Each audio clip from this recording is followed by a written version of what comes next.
La semaine dernière, quand on a conclu sur les 5 types de personnalités et on vous avait dit que cette semaine, on allait parler de notre rapport avec l'argent. Puis moi, j'ai vraiment hâte de savoir qu'est-ce que tu as à dire, Guillaume Duluth, là-dessus. Bien, bienvenue d'abord. Bien, salut. Parce que j'ai l'impression que quand on parle d'argent, ça crée des malaises. Il y a comme une distance, il y a comme un tabou. Je ne sais pas si c'est au Québec, c'est pire qu'ailleurs, là, mais je veux t'entendre là-dessus. Je pensais à ça cette semaine, puis je réalise à quel point c'est un plus gros sujet qu'on pense. Puis j'aimerais qu'on fasse les choses peut-être un peu différemment cette semaine, au lieu de juste surfer, tu sais, sur parler de « c'est vrai que c'est difficile, puis il faut s'assumer ». Je pense qu'il faut aller un petit peu plus loin. Puis pour ça, ça veut dire qu'il faut ouvrir d'autres boîtes qui sont tabous. Fait que c'est comme plusieurs boîtes délicates à ouvrir ce matin pour comprendre comment ça se fait qu'on se sent de telle ou telle façon avec l'argent. Fait que si tu permets, on va... Bien, ouvre donc la première boîte, déjà. La première boîte, c'est qu'il faut faire face à la réalité que les organismes, dont les humains, ils fonctionnent en hiérarchie. C'est la seule façon qu'on a de survivre. Oui. Puis une hiérarchie, c'est le meilleur équilibre pour distribuer des ressources qui sont limitées sans que le système s'entretue. Donc, au sommet de la hiérarchie, tu as plus de pouvoir, tu as plus de privilèges. Si on veut qu'en bas de la hiérarchie, c'est normal. OK. Mais là, qu'est-ce que ça veut dire, ça, pour les humains? Ça veut dire que le cerveau a évolué pour se repérer dans une hiérarchie. Fait que ça, Pour trouver sa place. Pour trouver sa place, exactement. Puis là, on ouvre un autre tabou. Parce que là, de dire qu'il y a une hiérarchie, ça veut dire, OK, mais là, moi, je suis où d'abord? Je suis bien positionné? Où est ma place? Et le cerveau, il y a différentes structures neuroanatomiques et même des systèmes de neurotransmission qui permettent d'évaluer sans arrêt où est ma place dans la hiérarchie. Comme en ce moment, il y a une micro-hiérarchie sur le plateau. Tout le monde sait où est sa place ici. Il n'y a pas de hasard ici. On connaît tout notre territoire. C'est exactement ça. Mais là, ça, c'est une micro-hiérarchie. Oui. OK? Puis là, dans la société, tu as des méga-hiérarchies. Le cerveau des humains est obsédé pour savoir où est sa place dans la hiérarchie parce que le cerveau associe sa valeur sociale en fonction de son positionnement hiérarchique. OK. Donc là, c'est ça qui nous amène à l'argent, j'imagine. C'est pas encore. Ah, pas encore. Pas OK, je encore. pensais que c'était quantifiable. OK. Donc, on cherche sa place. On cherche sa on a une place. obsession à quelque part. Exactement. Puis OK. ça, c'est un premier tabou parce qu'il y a des gens qui vont dire « Oh non, non, pas moi, ça me dérange pas ». Ça se peut pas. Tous les humains sont intéressés non seulement à améliorer leur sort, mais à avoir plus de ressources, avoir plus de privilèges. Ce qui est absolument normal, c'est une question de survie. Tout le monde. C'est correct, toi, moi, les gens à la maison, puis il n'y a pas de tabou à avoir là-dedans. Fait que ça, déjà là, il y a des gens qui ne veulent pas s'admettre ça. Ce qui est déjà un problème, parce que tu vois que là, on veut s'en aller vers l'argent. Là. Si déjà tu as un problème avec l'idée que toi aussi, tu veux des choses, ça va être difficile, ton rapport avec l'argent. OK? OK. Comment on fait pour se repérer? Bien, il y a toutes sortes d'indices. Parce que là, le cerveau, ce qu'il fait pour se repérer, il faut qu'il se compare. Fait que c'est le seul système qu'on a. Parce que il n'y a pas d'indice là, qui dit, bon, voici, là, tu es dans telle position hiérarchique, tu n'as pas de rapport. un plan de match, là. C'est ça. Fait que le cerveau, il cherche des repères. Il y a toutes sortes de façons de se repérer dans la hiérarchie parce qu'il y a plusieurs standards, comme par exemple la beauté. On ne parle pas de ça, mais ça fait partie des standards hiérarchiques. La grandeur, la compétence, qui est un des plus importants dont on parle absolument pas en ce moment, la position d'autorité, puis il y a l'argent. Et l'argent, ce qui est casse-gueule avec l'argent, c'est que c'est tellement fort, c'est tellement précis que tu peux pas te cacher. Tu peux pas dire « Ah, mais non, mais ça, c'est mon point de vue. » Puis tu peux pas te faufiler. Tu comprends? Tu l'as d'en face. 1, c'est plus petit que 100. 100, c'est plus petit que 1000. C'est plus petit qu'1 million. Tu as une quantification claire. OK? Donc ça fait en sorte que les humains sont confrontés à des indices qui les remettent en question sans arrêt dans leur valeur sociale.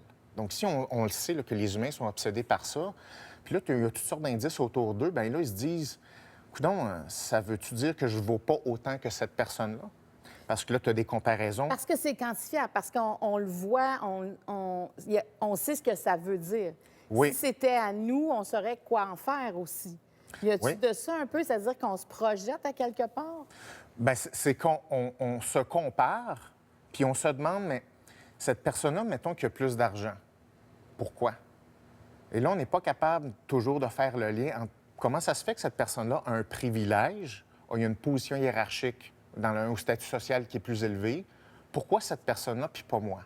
Parce que, tu sais, concrètement, là, tu sais, je veux dire, dans la vie de tous les jours, là, Ouais. il y a toujours... Mettons, tu te dis, ah, moi, je pense que je vais aller au restaurant. Ah, toi, t'es bien chanceuse d'aller là. Ou toi, t'es bien chanceux de Bon. faire ci. T'es bien...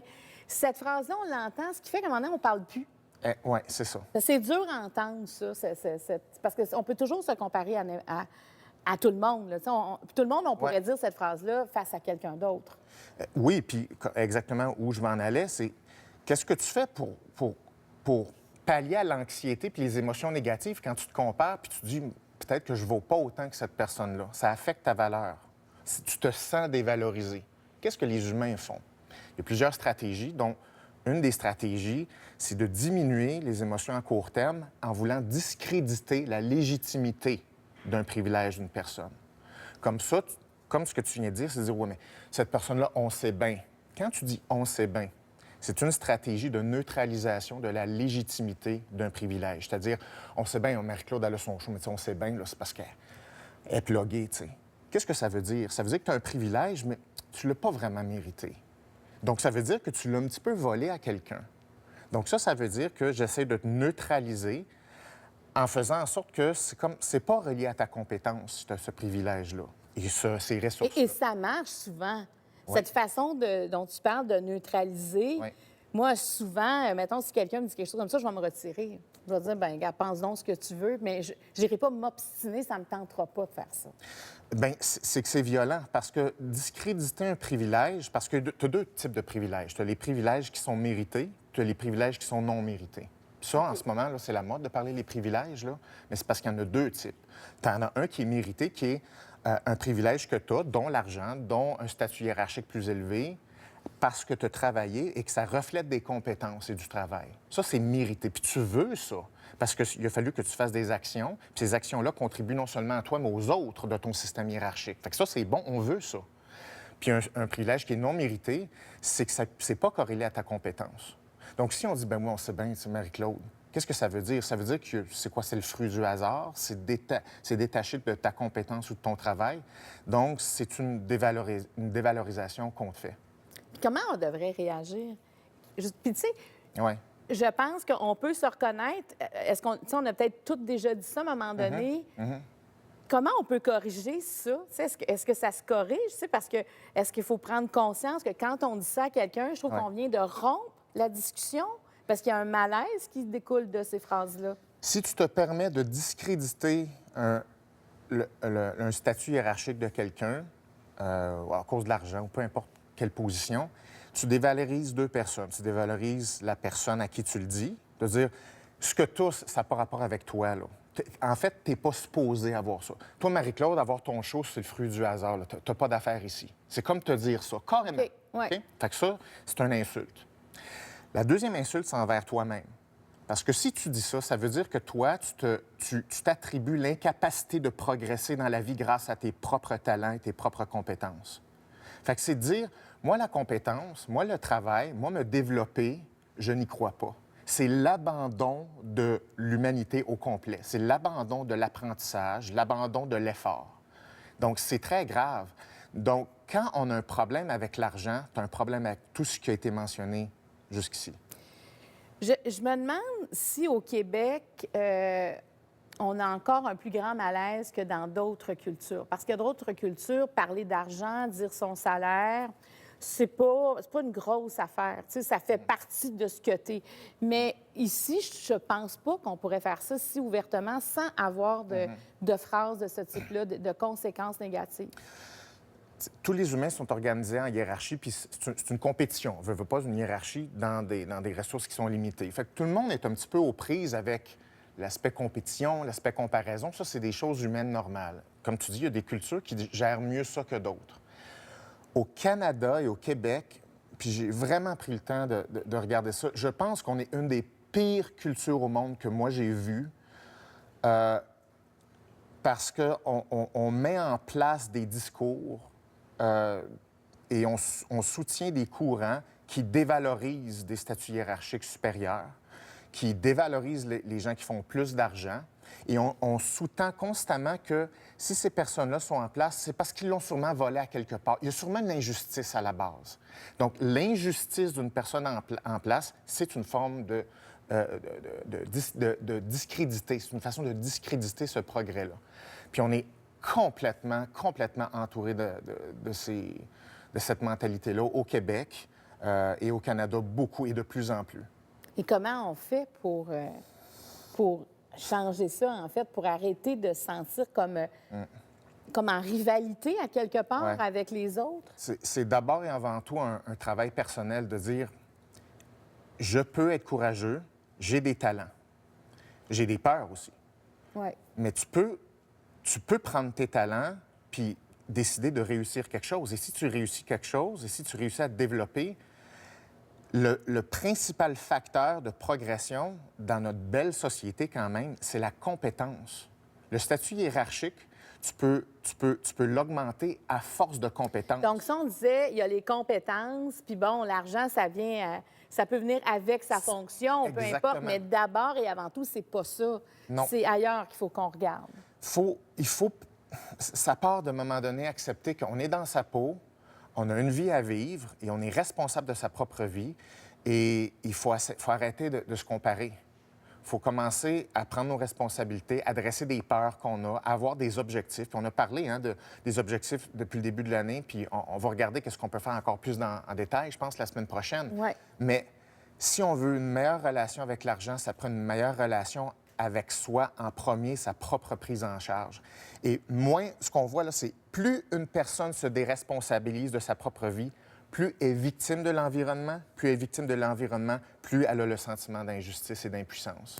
Moi, là, je suis sûre qu'il y en a qui nous regardent puis qui reconnaissent des gens autour d'eux. Peut-être qu'ils se reconnaissent aussi là-dedans. Mais il y a des gens comme ça, que peu importe ce que tu dis, ils en sont toujours des victimes collatérales. Oui, puis c'est toujours injuste. Oui. Le système est toujours contre eux, peu importe Puis, ce qui tu va se sais- passer. Tu sais que ce que je trouve grave là-dedans, c'est qu'il y en a des fois qui s'empêchent d'avancer pour éviter ce genre de commentaires-là. Ben, Parce c'est que ça a ça. une influence, veux pas. Oui. Si ça vient de ta famille, si ça vient de tes amis, si ça vient de... Tu sais, il faut adresser ça, il faut... Faut adresser la notion de potentiel puis du sens de ta propre vie, tes propres responsabilités, puis te connaître, puis aimer utiliser ton potentiel parce que l'argent ou le statut socio-économique va être ultimement une conséquence de cette progression-là. Puis ça va être un privilège que tu vas avoir, mais tu vas avoir mérité, puis tu vas être fier de toi. Et ça, c'est beaucoup plus représentatif des gens qui font de l'argent qu'une espèce de privilège là, qui te tombe dessus. C'est un mythe, ça. C'est pas juste vrai. faire de l'argent, hein. Des fois, tu sais, l'espèce de ces commentaires-là arrive avec pas grand-chose, des fois. Là. C'est juste, moi, je l'ai pas, toi, tu l'as, tu sais. Puis la semaine... Vois-tu que la comparaison se fait vite, hein? Oui, c'est Moi, ça, j'ai pas c'est- quelque c'est- chose, je trouve, toi, tu l'as, Ça mais prend toi, c'est bien. pas, ça prend pas grand-chose, là. Ouais. Tu sais, moi, j'ai des choses qui me viennent en tête, puis c'est Ouais. pas des grosses affaires. Fait que la semaine prochaine, tu veux nous amener où? On va retourner dans les traits de personnalité et on va se faire une stratégie sur des ratios que je propose entre les différents types de motivation Ouais. interne, externe, parce que tu as des ratios critiques qui font en sorte que si tu as un débalancement, c'est sûr que tu vas avoir un Tu problème avec m'analyseras l'argent. la semaine prochaine à travers tout ça. Si tu veux. Je me porte volontaire. D'accord. Ah, d'accord, alors on fait mon analyse. Merci beaucoup, Guillaume. plaisir.